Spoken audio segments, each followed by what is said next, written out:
کسی ملک میں ایک نامی گرامی پہلوان رہتا تھا۔ وہ کشتی لڑنے کے فن میں عالمی شہرت رکھتا تھا۔ وہ کشتیوں کے 360 داؤ جانتا تھا۔ جب بھی کسی کے مقابل آتا، نئے انداز سے کشتی لڑتا اور اپنا حریف کو لمحوں میں چت کر دیتا تھا۔ نوعمر اور نوجوان لڑکے اس سے کشتی لڑنے کا فن سیکھتے اور اس سے فن مہارت حاصل کرتے تھے۔ اس پہلوان کا ایک خاص شاگرد تھا۔ اس نوجوان شاگرد کو اس نے سارے داؤ سکھا دیے تھے، مگر ایک داؤ نہیں سکھایا۔ یہ خفیہ داؤ اس نے اپنے پاس ہی رکھا تھا۔ جیسے بلی نے شیر کو سارے کام سکھا دیے تھے، مگر درخت پر چڑھنا نہیں سکھایا تھا۔ وقت گزرنے کے ساتھ ساتھ وہ مشہور عالم پہلوان بوڑھا ہوتا چلا گیا اور اس کا خاص شاگرد کشتی لڑنے کے فن میں مشہور ہو گیا۔ وہ بڑا قوی ہیکل اور بے مثال پہلوان ثابت ہوا۔ اس کی شہرت نے اس میں غرور اور تکبر پیدا کر دیا تھا۔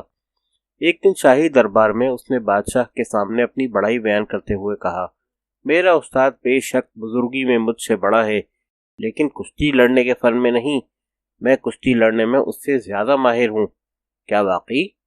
پہلوانوں کے قدردان بادشاہ نے حیران ہو کر پوچھا۔ حضور، اگر آپ کو یقین نہیں تو بے شک میرا اس سے مقابلہ کرا کے دیکھ لیں۔ شاگرد نے بڑے فخر سے کہا۔ بادشاہ نے اس کی آزمائش کرنے کا فیصلہ کیا اور اعلان کر دیا کہ جمعے کے روز دونوں استاد شاگرد کا مقابلہ کرایا جائے گا۔ چنانچہ مقررہ دن شاہی اکھاڑے میں لوگ صبح سے ہی جمع ہونے لگے۔ جب بادشاہ وہاں پہنچا تو اکھاڑا تماشائیوں سے بھرا ہوا تھا اور تل دھرنے کو جگہ نہ تھی۔ چنانچہ جن لوگوں کو نیچے جگہ نہ ملی وہ اکھاڑے کے آس پاس درختوں اور مکانوں کی چھتوں پر چڑھ کر دیکھنے لگے۔ بادشاہ اپنے مصاحبوں کے ساتھ بلند چبوترے پر کرسی نشین تھا۔ بادشاہ نے حکم دیا کہ مقابلہ شروع کیا جائے۔ تب نقارے بجنے لگے۔ ڈھول نقاروں کی آواز پر جوان شاگرد مست ہاتھی کی طرح جھومتا اور اٹکھیلیاں کرتا ہوا اکھاڑے میں اترا اور اس طرح جم کر کھڑا ہو گیا جیسے اس کے سامنے پہاڑ بھی آیا تو وہ پہاڑ کو بھی اکھاڑ پھینکے گا۔ بوڑھا استاد اس سے مقابلے کے لیے اکھاڑے میں آیا تو لوگ سوچنے لگے کہ یہ ناتواں اور بوڑھا استاد اپنے دیو ہیکل اور جوان شاگرد کا کیسے مقابلہ کرے گا۔ طاقتور شاگرد تو اسے لمحے میں چت کر دے گا۔ پھر استاد اور شاگرد میں کشتی شروع ہوئی۔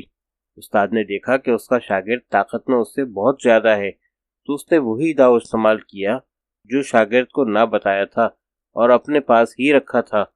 یہ داؤ شاگرد کو پریشان کر گیا کیونکہ وہ اس داؤ کا توڑ نہیں جانتا تھا۔ چنانچہ وہ بے بس ہو گیا۔ استاد نے اپنے اس داؤ کے ذریعے شاگرد کے پاؤں زمین سے اس طرح اکھاڑے جیسے کسی پودے کو جڑ سے اکھاڑا جاتا ہے، اور اٹھا کر زمین پر ایسا پٹخا کہ شاگرد اپنا دفاع نہ کر سکا اور استاد اسے چت کر کے اس کے سینے پر چڑھ بیٹھا۔ استاد کی فتح پر اکھاڑا تحسین و آفرین کے نعروں سے گونج اٹھا۔ بادشاہ نے استاد کو خلعت اور انعام و اکرام سے نوازا۔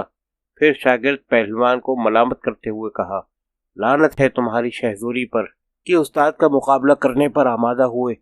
تم نے شہرت پانے کا خواب دیکھا مگر استاد کی عزت کو نہ دیکھا۔ ارے تم تو کہتے تھے کہ استاد کو لمحوں میں چت کر دو گے اور تم اس سے زیادہ طاقتور ہو۔ علی جاہ، میں نے جو کچھ آپ سے عرض کیا تھا وہ بھی درست تھا، اور جو حضور ارشاد فرما رہے ہیں وہ بھی 100% سچ ہے، شاگرد نے جواب دیا۔ لیکن میری شکست کی وجہ یہ ہے کہ انہوں نے ایک داؤ مجھے نہیں سکھایا تھا اور مجھ سے خفیہ رکھا تھا، ورنہ استاد طاقت میں مجھ سے زیادہ نہ تھے، بس وہی داؤ ان کی فتح اور میری شکست کا باعث بنا۔ استاد نے ہنس کر کہا، ہاں برخوردار، اسی دن کے لیے میں نے اپنا آخری داؤ تم سے پوشیدہ رکھا تھا اور تمہیں نہیں سکھایا تھا۔ داناؤں کا قول ہے کہ دوست کو اتنا طاقتور مت بناؤ کہ جب وہ تم سے دشمنی کرے تو تم کچھ نہ کر سکو۔ جو جھوٹا اور بے ادب اپنے بزرگ سے لڑتا ہے، قدرت اسے ایسا گراتی ہے کہ پھر وہ کبھی نہیں اٹھ سکتا۔ ایسے نادان شاگرد کو تیر اندازی مت سکھاؤ کہ وہ تمہیں ہی اپنے تیر کا نشانہ بنا ڈالے۔ سبق: آدمی جس سے علم و ہنر سیکھے اس کا ہمیشہ احترام کرے۔